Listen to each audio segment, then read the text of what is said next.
परमात्मा की असीम दया से आज फिर यह शुभ अवसर मिला है कि रूहानी बातें सुनने समझने के लिए सब इकट्ठे हुए हैं। यह समय किसी इंसान की मेहनत से नहीं, बल्कि उसी की मेहर से मिला है। जीवन की भाग दौड़, चिंता और उलझनों के बीच अगर मन कुछ पल रुककर भीतर की ओर देखने को तैयार हुआ है, तो यही बहुत बड़ी कृपा है। यहां बैठना, सुनना और समझने की कोशिश करना भी उसी की तरफ से खींच है। यह सत्संग किसी विद्वता का प्रदर्शन नहीं, न किसी को कुछ साबित करने का साधन है। यह तो अपने आप से मिलने की एक छोटी सी कोशिश है। जो शब्द यहां कहे और सुने जाएंगे, वे तभी सार्थक होंगे जब मन नम्र रहेगा और भीतर से स्वीकार करने को तैयार होगा। आज जो भी सुना जाए, उसे केवल कानों तक सीमित न रखा जाए, बल्कि दिल में उतरने दिया जाए। परमात्मा से यही अरदास है कि वह सुनने की सच्ची समझ दे, अहंकार को किनारे रखे और इतनी विनम्रता दे कि सच को जैसा है वैसा स्वीकार किया जा सके। जो कमी है वह उसी की मेहर से पूरी हो और जो भ्रम है वे उसकी रोशनी से दूर हो। इसी भाव के साथ आइए सत्संग शुरू करें। यह मन ऐसा है जो सोते हुए भी दौड़ता रहता है। शरीर चाहे शांत बैठा हो, आंखें बंद हो, बाहर से देखने वाले को लगे कि आदमी चुप है, लेकिन भीतर विचारों का बाजार लगा रहता है। कभी घर की चिंता, कभी पैसे का हिसाब, कभी बीते हुए झगड़े, कभी आने वाले डर। मन एक पल को भी टिकता नहीं। अगर बाहर से रोको तो ये भीतर दौड़ता है, अगर भीतर से रोको तो बाहर भागता है। यही मन है जो आत्मा को चैन नहीं लेने देता। यही मन है जो इस जीव को संसार में उलझाए रखता है। यह मन ही है जो नींद में भी स्वप्न बनकर दौड़ता है और जागते में कामनाओं का बोझ बनकर बैठ जाता है। 3 राम बताए गए हैं। एक राम वह है जो दशरथ का पुत्र कहलाया, जिसने मर्यादा का आदर्श रखा। दूसरा राम ब्रह्म है जो सारी सृष्टि को चलाता है, पालता है, जिसमें दिन रात, जन्म मरण, सुख दुख सब चलते रहते हैं। लेकिन तीसरा राम वह है जो संतों का राम है, सतनाम है, वही असली राम है, वही खंडों ब्रह्मांडों को रचने वाला है, वही सब में व्याप्त है, वही शक्ति है जो हर कण में मौजूद है, वही शब्द है, वही नाम है। वह किसी विशेष धर्म, देश या वेश में बंधा हुआ नहीं है। वह स्त्री पुरुष, अमीर गरीब, ऊंच नीच से परे है। जो भी इस संसार में आया है, उसके भीतर वही राम, वही शब्द, वही धुन छुपी हुई है। जिस तरह रामचंद्र जी ने राक्षसों का संहार किया, उसी तरह यह सतनाम वाला राम हमारे भीतर के राक्षसों को मारता है। काम, क्रोध, लोभ, मोह और अहंकार, यही असली राक्षस हैं। यही काल की शक्तियां हैं। यही नेगेटिव पावर है जो आत्मा को नीचे की ओर खींचे रहती है। राम कोई शब्दों का खेल नहीं है। राम कोई नाम मात्र नहीं है। राम वह शक्ति है जो झर्रे झर्रे में समाई हुई है। जिसे संत पहचानते हैं वही राम है। नाले अलख न लखिए, मूल्य गुरमुख लिख बिचारा है। ये राम अलख है। दुनिया की आंखें उसे नहीं देख सकती। दुनिया की नजर स्थूल है, बाहर की है। वह केवल वही देखती है जो आंखों के सामने है। लेकिन गुरमुख वह है जिसकी दृष्टि भीतर की ओर मुड़ गई है। गुरमुख वही बनता है जिसने तीनों पर्दे हटा दिए। स्थूल, सूक्ष्म और कारण, इन तीनों शरीरों की पहचान से ऊपर उठ गया। जब यह तीनों गिलाफ उतर जाते हैं, तब भीतर वही अलख प्रत्यक्ष हो जाता है।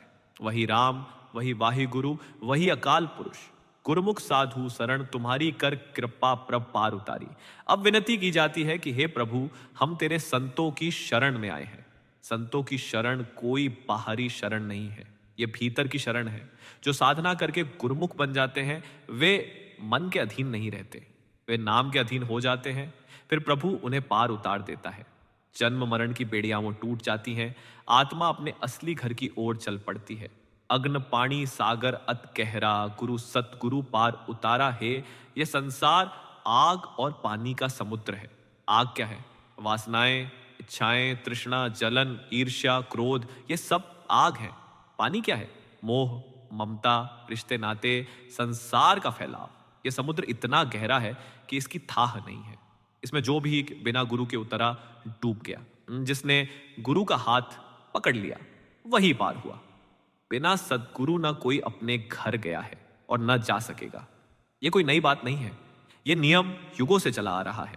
बिना सदगुरु ना भीतर का द्वार खुलता है और ना खुलेगा, क्योंकि भीतर का रास्ता मन के बस का नहीं है। मन तो बाहर भटकाने वाला है। जो मन के पीछे चलता है वह कभी घर नहीं पहुंच सकता। मनमुख अंधुल्ले सोझी नाही आवे जाहे मरहे मर जाही। मनमुख अंधा है, उसे पता ही नहीं कि उसका असली घर कहाँ है। वह जन्मता है, मरता है, फिर जन्मता है, फिर मरता है। उसका सारा जीवन मन के इशारों पर चलता है। मन कहता है खाओ, वह खाता है। मन कहता है भोगो, वह भोगता है। मन कहता है इकट्ठा करो, वह इकट्ठा करता है। लेकिन भीतर नाम की मिठास उसने कभी छकी ही नहीं। वह खाली आया और खाली चला गया। गुरु मंत्र हीणस्य जो प्राणी धृगंत जन्म भ्रसटने हैं। जो मनुष्य जन्म पाकर गुरु मंत्र से वंचित रह गया, उसका जीवन व्यर्थ चला गया। उसकी तुलना कुत्ते, सुअर, कौवे, सांप से की गई है।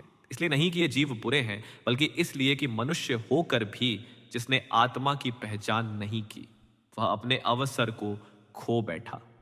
बिन गुण शब्द न सोझी पाए, गुरु के बिना शब्द नहीं मिलता। शब्द कोई पड़ी हुई चीज नहीं है। शब्द वह धुन है जो भीतर बज रही है। जब तक कोई पूर्ण मार्गदर्शक उस धुन की ओर ध्यान नहीं मोड़ता, तब तक मनुष्य बाहर ही भटकता रहता है। यह परमात्मा सबके भीतर है, लेकिन मन ने आंखों पर पर्दा डाल रखा है। इसी कारण मनुष्य सारी उम्र बाहर की दुनिया में ही उलझा रहता है। रिश्ते नाते, धन दौलत, मान अपमान, यही उसकी दुनिया बन जाती है। वह भूल जाता है कि उसका असली देश कहीं और है। पूरब लिखा लेख न मिटई जमदर अंध ख्वारा है। जो कर्म लिखे गए हैं उनका फल भोगना ही पड़ता है। जैसे किसान फसल बोता है और फिर काटता है, वैसे ही जीव कर्म बोता है और फल भोगता है। जो आज कर रहे हैं वही कल सामने आएगा। जब मृत्यु आती है तब हिसाब होता है। जो जैसा लेकर आया वैसा ही लौट आया जाता है। अगर ये समझ आ जाए कि हमारे कर्मों का ही परिणाम हमें भोगना है, तो कोई गलत काम क्यों करे। लेकिन मन धोखा देता है। वह कहता है अभी मजा लो, आगे देखा जाएगा। इसी धोखे में जीव अपनी ही गर्दन पर छुरी चला देता है। जो भजन सुमिरन करते हैं वे अपना बचाव आप करते हैं। वे नाम की नाव में बैठ जाते हैं, फिर संसार का समुद्र उन्हें डुबो नहीं सकता।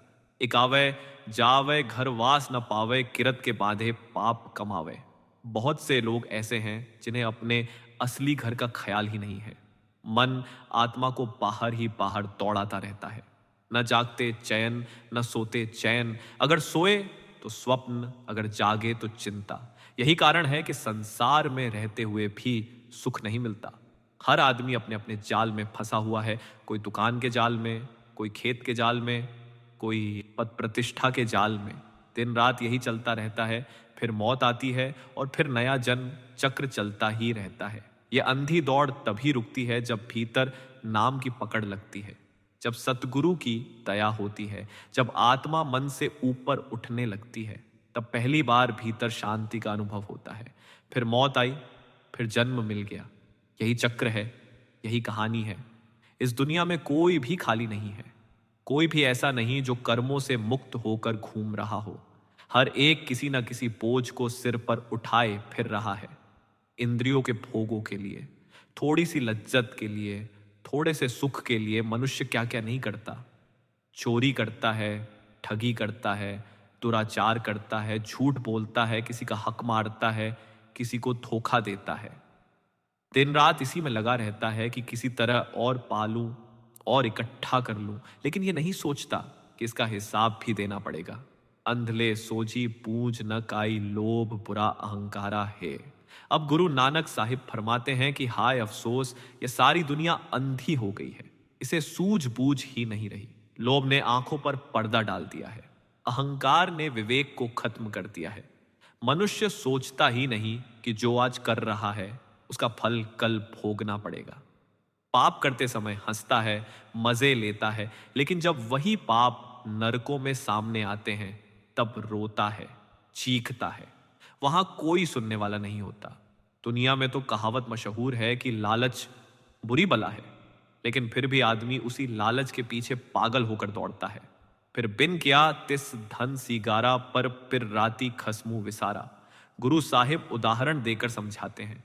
कोई कुंवारी लड़की या विधवा औरत कितने भी गहने पहन ले, कितने ही सुंदर कपड़े पहन ले, कितनी ही सजावट कर ले, लेकिन वह किसके लिए है?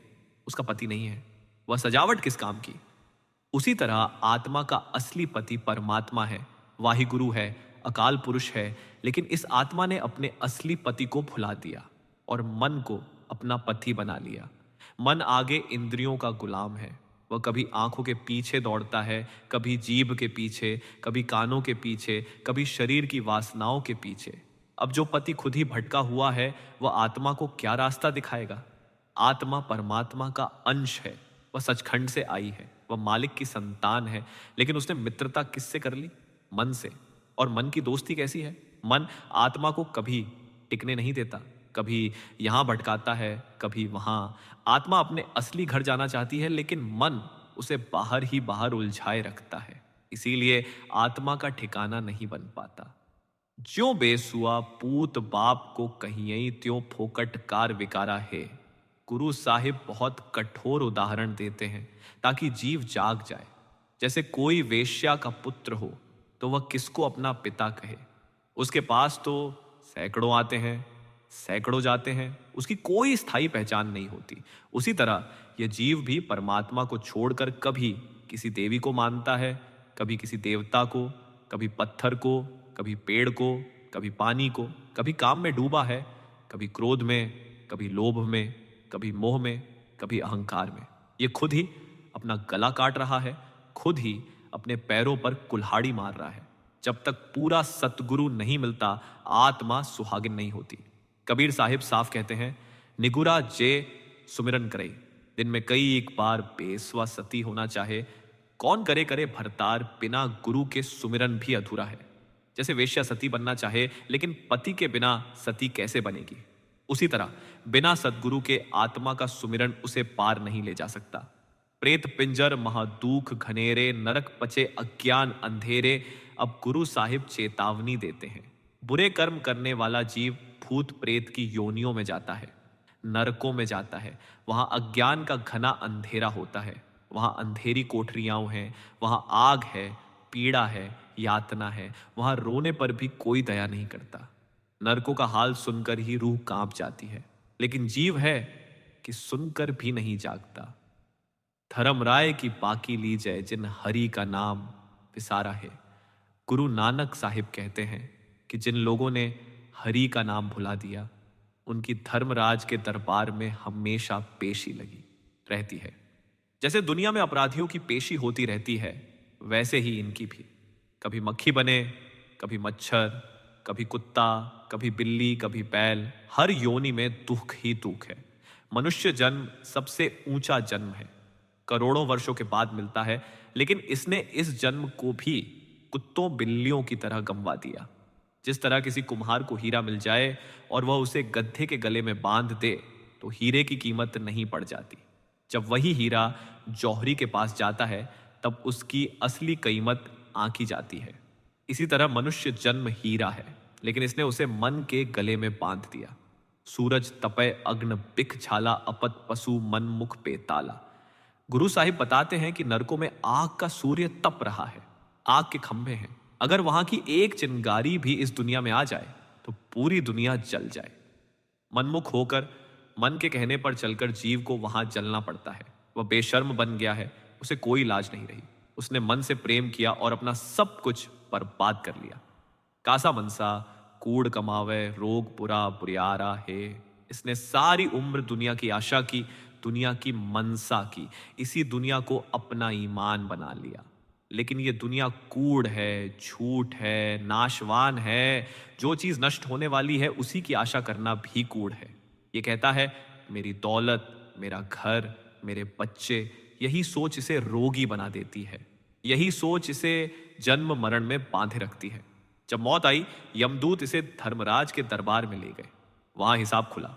अब रोता है, लेकिन अब रोने से क्या होता है? मनुष्य जन्म संभालना था, वह संभाला नहीं। गुरु नानक साहिब सारी दुनिया को आईना दिखाते हैं और कहते हैं, देखो यही तुम्हारा हाल है। मस्तक भार कलर सिर भारा, क्यों कर भवजल लंघस पारा। सारी उम्र काम क्रोध विषय विकार मोह ममता में बिताई। जब मौत आई तो यमदूत पुण्य पाप का पूरा बोझ सिर पर लाद देते हैं। कल्लर कहते हैं उस बोझ को, अब सिर पर भार है, चला भी नहीं जाता। आगे संसार का अग्नि सागर है, उसे पार कैसे करेगा? सतगुरु बोहितु आद जुगादी राम नाम निस्तारा है। गुरु साहिब स्वयं उत्तर देते हैं। आदि जुगादी से एक ही उपाय है, सतगुरु मल्लाह है और राम नाम जहाज है। जब तक सतगुरु नहीं मिलता और नाम का जहाज नहीं मिलता, तब तक कोई पार नहीं हो सकता। ये कोई मनुष्य का बनाया हुआ नियम नहीं है, ये परमात्मा का बनाया हुआ कानून है। निस्तार भीतर शब्द धुन में है। पुत्र कलत्र जग हेत प्यारा माया मोह पसरिया पासारा। इस जीव को या तो सतगुरु मिला नहीं या इसने उसकी तलाश नहीं की। इसने दुनिया के रिश्तों से प्यार जोड़ लिया। बेटे बेटियां, रिश्तेदार, धन दौलत सबको अपना मान लिया, लेकिन इनमें से कोई भी साथ नहीं जाएगा। इसने शरीर को ही सब कुछ समझ लिया और आत्मा को भुला दिया। जम के फाहे सतगुर तोड़े गुरमुख तत् बिचारा है। अगर कोई बचा है तो वही जिसे सतगुरु मिला। सतगुरु ही यम के फंदे काटता है। जिसने सतगुरु से प्रेम किया, भजन सुमिरन किया, वही गुरमुख बना। बाकी सब खाली आए और खाली चले गए। कूड़ मुट्ठी चालय बहु राही मनमुख ताजय पड़ पड़ भाही। मनमुख होकर जीव नरकों की आग में जलता है। यह दुनिया झूठ है और इसका सामान भी झूठ है। झूठ के साथ प्रेम करके यह आत्मा खुद भी झूठ में जल गई। अमृत नाम गुरु वड़वाणा नाम जपो सुख सारा है। अमृत रूपी नाम भीतर है और गुरु नाम का दाता है। अगर जीव गुरु के पास जाए, रास्ता सीखे, कमाई करे, भीतर जाए तो मन शांत हो जाए, परमात्मा प्रकट हो जाए, सारे दुख मिट जाए। सबसे बड़ी समझदारी यही है कि नाम की कमाई की जाए। गुरु अपने पास से कुछ बाहर से नहीं देता। वह कहता है, भाई तेरे भीतर ही नाम है, भीतर जा और उसे प्रकट कर। लेकिन बिना भाग्य के भीतर कौन जाए। जैसे पुराने खंडहरों में धन दबा होता है, लेकिन ऊपर सांप बैठा होता है। जब तक सांप काबू में ना आए, धन नहीं मिलता। इसी तरह भीतर नाम का खजाना है और ऊपर मन रूपी सांप बैठा है। जब जीव सतगुरु के पास जाता है, सतगुरु दया करता है। वह मन को काबू करने की युक्ति बताता है। जैसे जैसे मन काबू में आता है, वैसे वैसे नाम प्रकट होता है।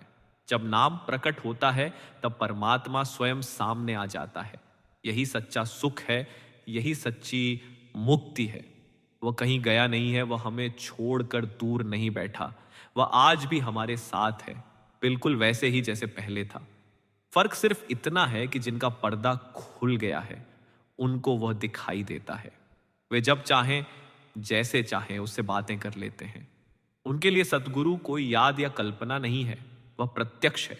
संसार के अलग अलग देशों में बैठे हुए सत्संगी इस बात के गवाह हैं। कोई अमेरिका गया, कोई जर्मनी, कोई इटली, कोई अफ्रीका। सतगुरु उनकी हर जगह संभाल करता है। दूरी वहां कोई अर्थ नहीं रखती। सतगुरु समय और स्थान से परे है। एक घटना सुनाई जाती है। अमेरिका के सत्संगियों का जिक्र है। जब वे किसी महफिल में गए तो वहां मौजूद लोगों ने कहा कि आपके पीछे एक बूढ़े से व्यक्ति खड़े थे। वे आपको देख रहे थे, जैसे आपकी रखवाली कर रहे हों। कहर सिंह के साथ भी अमेरिका में इसी तरह की घटनाएं हुई। जिनका पर्दा नहीं भी खुला, उनकी भी सतगुरु संभाल करता है। लेकिन असली बड़ाई तो तब है जब मनुष्य जीते जी सतगुरु को भीतर प्रत्यक्ष कर ले। जब शिष्य के साथ सतगुरु होता है तो शिष्य के पैर में कांटा भी नहीं चुभता। ये कोई किस्सा नहीं है, ये गुरु नानक साहिब का वचन है। जिनके जीवन में ऐसी घटनाएं हुई हैं, वही इसका मर्म जानते हैं। खेहू खेह रलय तन छीजय, मन मुख पाथर सैल न भीजय। ये शरीर मिट्टी है, 5 तत्वों से बना हुआ एक पुतला है। जब पर्दा नहीं खुलता तो यह मिट्टी मिट्टी में ही मिल जाती है। जो मनमुख है, उनका हृदय पत्थर जैसा होता है। वे नहीं जानते कि उनके भीतर नाम है और वही नाम परमात्मा है। वे अंधे आए और अंधे ही चले गए। जैसे नाली के कीड़े नाली में ही पैदा होते हैं और नाली में ही मर जाते हैं, वैसे ही उन्होंने संसार से बाहर झांक कर नहीं देखा, पाक की सैर नहीं की। यही हाल सारी दुनिया का है। करण पलाव करे बहुतेरे, नरक सुर्ग अवतारा है। यह जीव दान पुण्य करता है, तीर्थ व्रत करता है, अच्छे कर्म करता है, लेकिन वह खोज बाहर करता है। चीज भीतर है और यह ढूंढ बाहर रहा है। अगर दान पुण्य किया तो स्वर्ग मिल गया, अगर पाप किए तो नरक मिल गया, लेकिन मुक्ति नहीं मिली, क्योंकि मुक्ति भीतर से है, बाहर से नहीं। सारी उम्र बाहर ही बैठा रहा, भीतर जाने का साहस नहीं किया। माया बिख भुयंगम नाले, इन दुविधा घर बहुते गाले। माया एक सर्पिणी है, ये जहर है। इसने अनगिनत घर बर्बाद किए हैं और अब इसका भी घर बर्बाद करने को तैयार है। सतगुरु नहीं मिला, नाम नहीं मिला और इसने माया से प्यार कर लिया। सारी उम्र माया खाई, माया पी। अब मौत के वक्त सामने क्या आएगा? वही माया और उसके पदार्थ। नाम का सहारा नहीं होगा, सतगुरु की पहचान नहीं होगी। सतगुर बांझो प्रीत न उपजय, भगत रथे पतियारा है। बिना सतगुरु न प्रेम उपजता है, न भक्ति का रंग चढ़ता है। जब पर्दा खुलता है तब भक्ति का रंग चढ़ता है। जो भक्ति के रंग में रंग गए, परमात्मा उनसे प्यार करता है, उन्हें अपने पास बिठाता है, उन पर विश्वास करता है, वे उसके अपने बन जाते हैं। साकत माया को बहु धावे, नाम विसार कहा सुख पावे। बिना नाम न सुख है न मुक्ति है। हर एक के भीतर नाम है, लेकिन बिना सतगुरु के उसका भेद नहीं मिलता। जब सतगुरु से नाम का भेद लेकर भीतर जाओ, तभी वह नाम मिलता है जो पार उतारता है। जिनको नाम नहीं मिला, जिन्होंने माया को ही सब कुछ समझ लिया, वे जन्मते हैं, मरते हैं, फिर जन्मते हैं। वे अंधे आए और अंधे चले गए। मनमुख वह गुण अंतर खपही खपावे, ना ही पार उतारा है। ये संसार रज तम और सत तीनों गुणों का खेल है। मनमुख इन तीनों में ही खप खप कर मर गया। उसने अपना कुछ नहीं बनाया, आत्मा को ऊंचा नहीं उठाया। कूकर सूकर कहियह, कूड़ियारा भौंक मरे भू भू भुहारा। ऐसे मनमुखों को कुत्तों और सुअरों की योनियों में भेजा जाता है। न जैसे कुत्ते भौंकते आए और भौंकते चले गए, वैसे ही ये भी शोर मचाते हुए, इच्छा कामना में जलते हुए मर गए। मन तन झूठे कूड़ कमावे, दुर्मत दरगाह हारा है। इनका मन भी झूठा रहा, तन भी झूठ के पीछे भागता रहा। न सदगुरु की शरण ली, न मनुष्य जन्म से फायदा उठाया। दरगाह में मुंह काला होता है, हार होती है। बुरी बुद्धि से खोटे कर्म किए और अब भटकना ही भाग्य बन गया। सतगुर मिले तमनुआ टेके, राम नाम दे शरण परे के। अगर ऊंचे भाग्य हो और सतगुरु मिल जाए, वह नाम दे दे और जीव नाम की शरण ले ले, तभी इसका उद्धार हो सकता है। नहीं तो कोई दूसरा रास्ता नहीं है। हरि धन नाम अमोलक देवय, हरि जस दरगाह प्यारा है। सतगुरु वह अनमोल नाम देता है जिसकी कोई कीमत नहीं। त्रिलोकी भी दे दो तभी वह नाम नहीं मिलता। वही नाम मुक्ति देता है, वही नाम दरगाह में आदर दिलाता है। नाम रत्न धन मुझ में, खान खुली घट माही। सेत मेत ही देत हूं, गाहक कोई नाही। नाम का खजाना भीतर खुला पड़ा है, लेकिन लेने वाला कोई नहीं। सब माया में उलझे हैं। राम नाम साधु सरनाई, सतगुर बचनी गत मित पाई। जब जीव साधु और सतगुरु की शरण जाता है, उपदेश लेता है, नाम की कमाई करता है, तभी दरगाह में जाने योग्य बनता है, तभी आदर मिलता है। गुरु नानक साहिब सबके लिए एक ही उपाय बताते हैं, नाम। नानक हरि जप हरि मन, मेरे हरि मेले मेल नहारा है। अंत में गुरु नानक साहिब कहते हैं, हे मनुष्य, नाम जप। मुक्ति नाम में है, यही जीवन का सार है। असुर सघारण राम हमारा, घट घट रमैया राम प्यारा। दुनिया में दो शक्तियां हैं, सुर और असुर, सकारात्मक और नकारात्मक। जो शक्ति जर्रे जर्रे में रमी हुई है, वही राम है। उसी को संत पहचानते हैं। एक राम दशरथ का बेटा, एक राम घट घट में बैठा, एक राम का सकल पसारा, एक राम सबहू से न्यारा। दशरथ का पुत्र राम अपना काम करके चले गए। मन रूपी राम आज भी दौड़ रहा है। ब्रह्म रूपी राम सृष्टि चला रहा है, लेकिन जो सबसे न्यारा है वही सतनाम है, वही संतों का राम है। उसी राम की शरण में आना ही मनुष्य जीवन का लक्ष्य है। उसी राम को भीतर प्रकट करना ही मुक्ति है। यही सत्संग का निष्कर्ष है।